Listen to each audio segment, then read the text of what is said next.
الدرس السابع: تدريبات على قراءة ونطق الكلمات الممدودة في تراكيب مختلفة. التدريب الأول: استمع وردد. 1. إيمانه، شيعته، يولج. إيمانه، شيعته، يولج. 2. عشيرتك، قراطيس، عيون. عشيرتك، قراطيس، عيون. 3. تسير فاطمة مع أختها أمينة. تسير فاطمة مع أختها أمينة. 4. يصوم عمر في رمضان.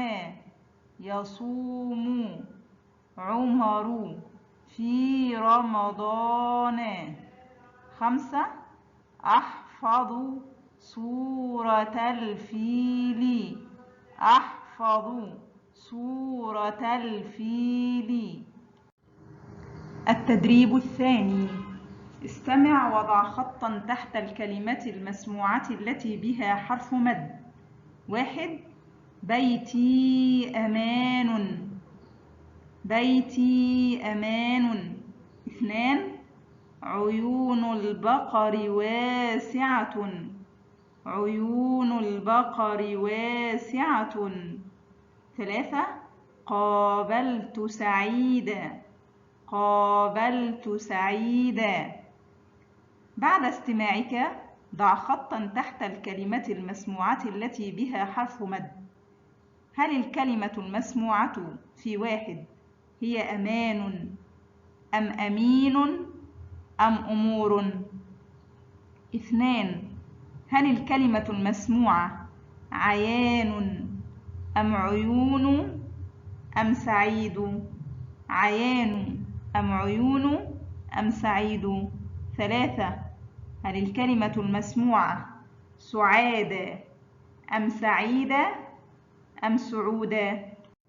إجابة التدريب الثاني: 1. أمان. 2. عيون. 3. سعيدة. التدريب الثالث: انطق ما يلي نطقا صحيحا. 1. محمد صلى الله عليه وسلم رسول أمين. 2. أحفظ سورة يونس عليه السلام. 3. عيد مبارك على أسرتي. 4. يعوم أمير. التدريب الرابع: رتب الحروف التالية لتكون كلمة بها حرف مد. 1. مو، سي، ها. نريد أن نرتب هذه الحروف لنكون منها كلمة عربية.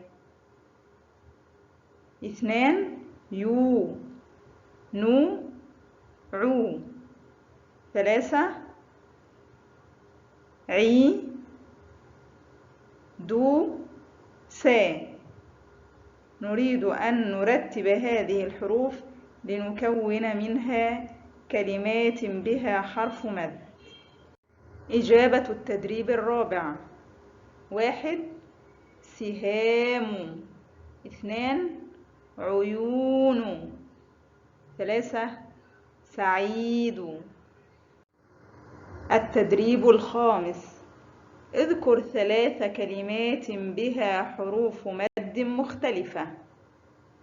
إجابة التدريب الخامس: 3 كلمات بها حروف مد مختلفة هي: ربيع، هذه الكلمة بها حرف مد وهو الياء. قاسم، هذه الكلمة بها حرف مد وهو الألف. نجوم، هذه الكلمة بها حرف مد وهو الواو. التدريب السادس: انطق ما يلي نطقا صحيحا. 1.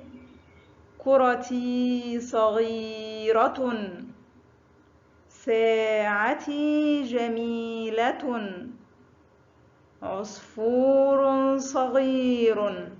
2. بنيان متين، شعاع واضح. 3. أمور عظيمة، عيون، خلود.